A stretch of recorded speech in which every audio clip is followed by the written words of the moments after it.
सुप्रभातम। जय श्री राम। राजेश शास्त्री, G++ बेणी कुंगड़।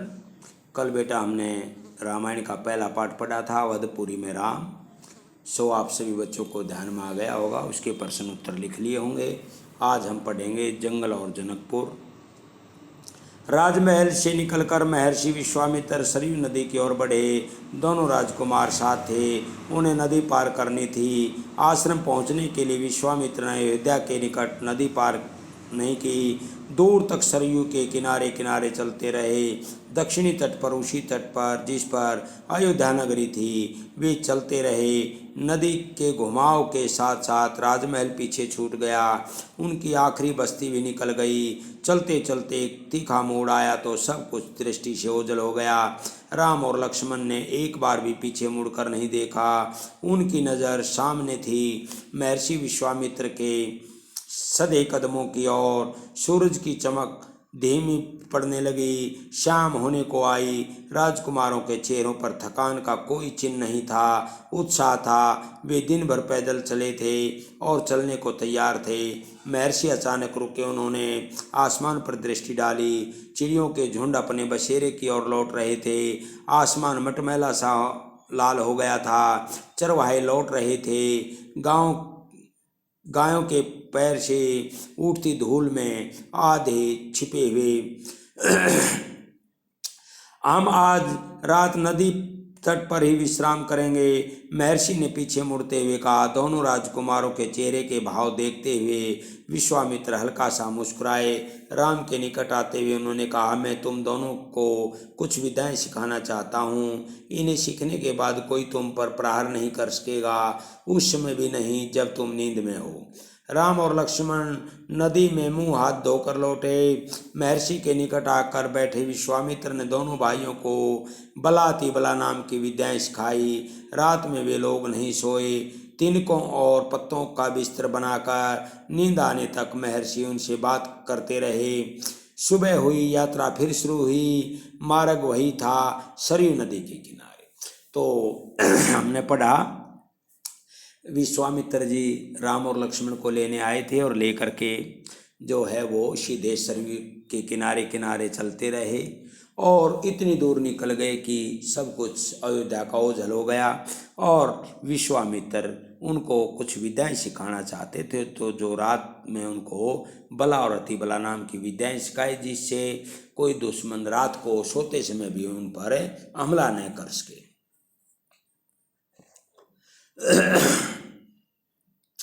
चलते चलते वे एक और जगह पहुंचे जहां दो नदियां आपस में मिलती थी। उस संगम की दूसरी नदी गंगा थी। महर्षि अब भी आगे चल रहे थे, लेकिन एक अंतर सा आ गया था। राम लक्ष्मण अब दूरी बनाकर नहीं चलते थे, महर्षि के ठीक पीछे थे, ताकि उनकी बातें ध्यान से सुन सकें। रास्ते में पड़ने वाले आश्रमों के बारे में, वहाँ के लोगों के बारे में, वृक्षों वनस्पतियों के संबंध में, स्थानीय इतिहास उसमें शामिल होता था। आगे की यात्रा कठिन और जंगलों से होकर, उससे पहले उन्हें नदी पार करनी थी। रात में ऐसा करना महर्षि विश्वामित्र को उचित नहीं लगा। उचित लगना ठीक नहीं लगा।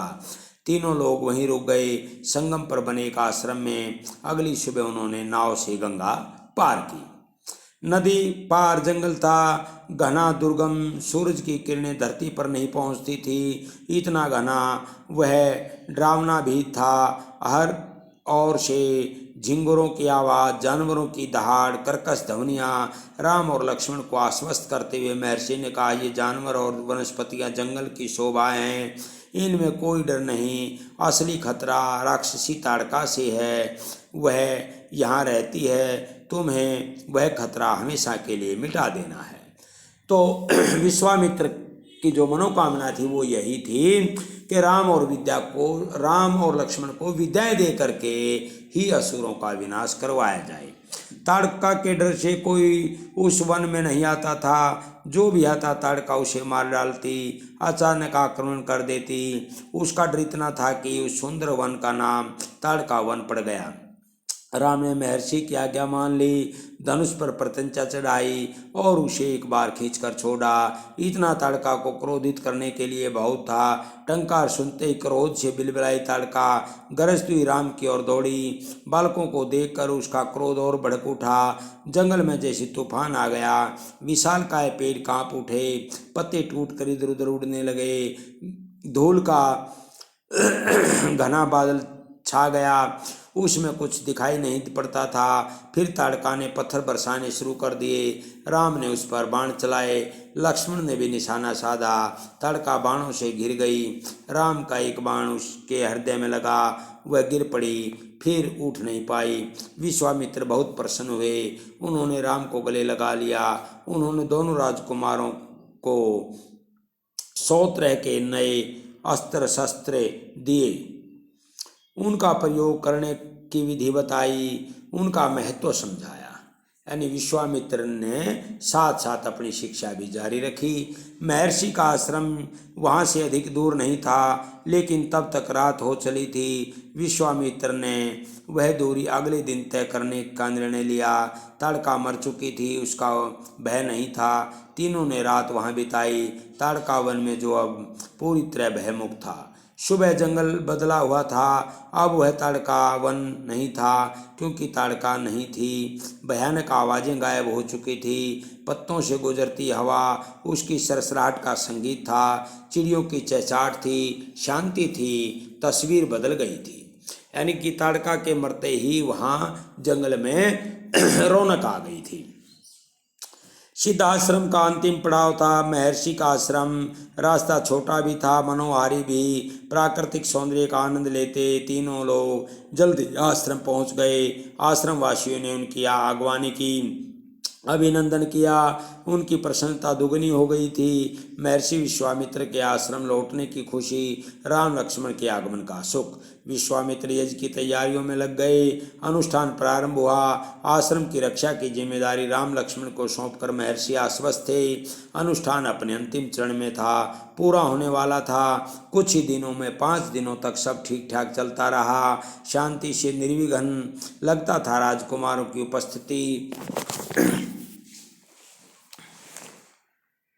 ने ही राक्षसों को भगा दिया है। राम और लक्ष्मण ने यज्ञ पूरा होने तक न सोने का निर्णय लिया। वे लगातार जागते रहे, चौकस रहे। कमर में तलवार, पीठ पर तूणीर, हाथ में धनुष, प्रत्यंचा चढ़ी हुई, हर स्थिति के लिए तैयार। अनुष्ठान का अंतिम दिन अचानक भयानक आवाज़ों से आसमान भर गया। सुबह और मारीच ने राक्षसों के दल बल के साथ आश्रम पर धावा बोल दिया। मारीच क्रोधित था, यज्ञ के अलावा भी इस बात से कि राम लक्ष्मण ने उसकी माँ को मारा था, ताड़का को। तो मारीच की माता का नाम ताड़का था। राम ने राक्षसों का हमला होते ही कार्रवाई की, धनुष उठा और मारीच को निशाना बनाया। मारीच बाण लगते ही मूर्छित हो गया। बाण के वेग से बहुत दूर जाकर गिरा, समुद्र के किनारे। वह मरा नहीं। जब होश आया तो उठकर दक्षिण दिशा की ओर भाग गया। राम का दूसरा बाण सुबाहु को लगा, उसके प्राण वहीं निकल गए। सुबाहु के मरने पर राक्षस सेना में भगदड़ मच गई। वे चीखते चिल्लाते भागे। कुछ लक्ष्मण के बाणों का शिकार हुए, अन्य जान बचाकर भाग खड़े हुए। महर्षि विश्वामित्र अनुष्ठान संपन्न हुआ। राम ने महर्षि को प्रणाम करते हुए पूछा, अब हमारे लिए क्या आज्ञा है? मुनिवर महर्षि ने राम को गले लगाया, कहा, हम लोग यहाँ से मिथिला जाएंगे, महाराज जनक के यहाँ विदेहराज के दरबार में। मैं चाहता हूँ कि तुम दोनों मेरे साथ चलो, उनके आयोजन में हिस्सा लेने। महाराज के पास एक अद्भुत शिव धनुष है, तुम भी उसे देखो। राम और लक्ष्मण अगली यात्रा को लेकर उत्साहित थे। नए स्थान देखने और जानने का अवसर। सोन नदी पार कर विश्वामित्र मिथिला की सीमा के पास पहुँचे। अपने शिष्यों और राजकुमारों के साथ वे गौतम ऋषि के आश्रम से होते हुए नगर में पहुँचे। राजा जनक ने महल से बाहर आकर विश्वामित्र का स्वागत किया। तभी उनकी दृष्टि राजकुमारों पर पड़ी। विदेहराज चकित रह गए, वे स्वयं को रोक नहीं पाए। महर्षि से पूछा, ये सुंदर राजकुमार कौन है? मैं इनके आकर्षण से खींचता जा रहा हूँ। ये राम और लक्ष्मण हैं महाराज, दशरथ के पुत्र। मैं इन्हें अपने साथ लाया हूँ आपका अद्भुत धनुष दिखाने। विदेहराज ने महर्षि, उनके शिष्यों और राजकुमारों को ठहरने की व्यवस्था की। एक सुंदर उद्यान में अगले दिन सभी आमंत्रित लोग, ऋषि मुनि और राजकुमार यज्ञशाला में उपस्थित हुए। वहाँ महर्षि ने फिर धनुष का उल्लेख किया। महाराज जनक ने अपने अनुचरों को आज्ञा दी, शिव धनुष को यज्ञशाला में लाया जाए। शिव धनुष सचमुच विशाल था, लोहे की पेटी में रखा हुआ था। पेटी में पहिए लगे हुए थे, 8 पहिए। उसे उठाना लगभग असंभव था। पहियों के सहारे खिसखिसाकर उसे एक से दूसरी जगह ले जाया जाता था। अनुचर नौकर मुश्किल से उसे खींचते हुए यज्ञशाला में ले आए। धनुष देखते हुए विदेहराज एक पल के लिए उदास हो गए। उन्होंने कहा, मुनिवर, मैंने प्रतिज्ञा की है कि अपनी पुत्री सीता के विवाह के संबंध में जो यह धनुष उठाकर उस पर प्रत्यंचा चढ़ा देगा, उसी के साथ सीता का विवाह होगा।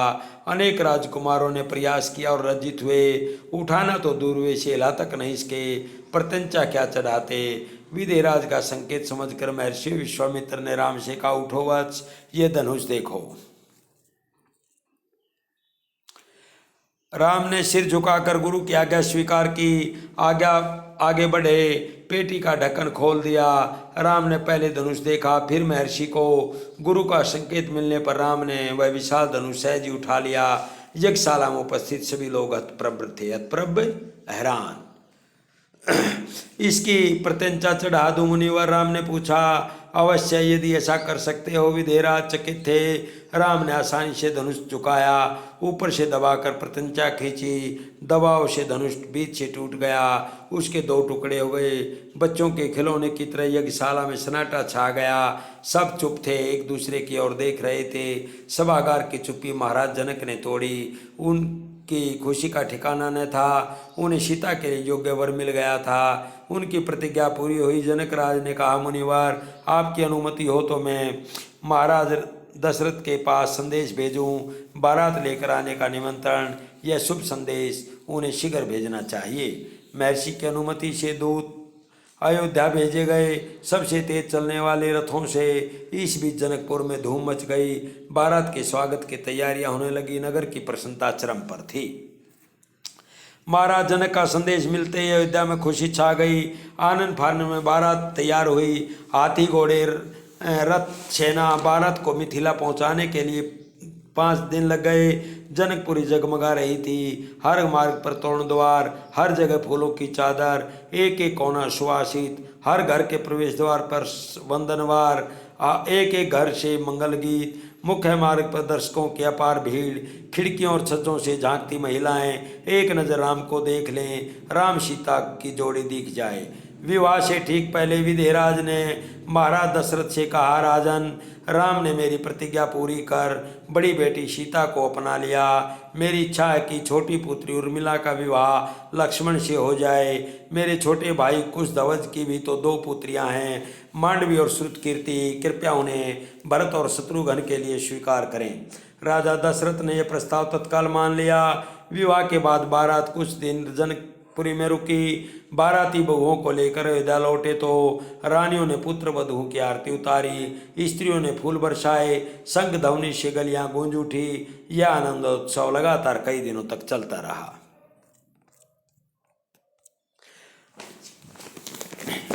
तो आज बेटा हमने इस पाठ को पूरा कर लिया है और सभी बच्चों ने ध्यान से पढ़ करके इसके ऊपर प्रश्न उत्तर लिखने हैं। जय श्री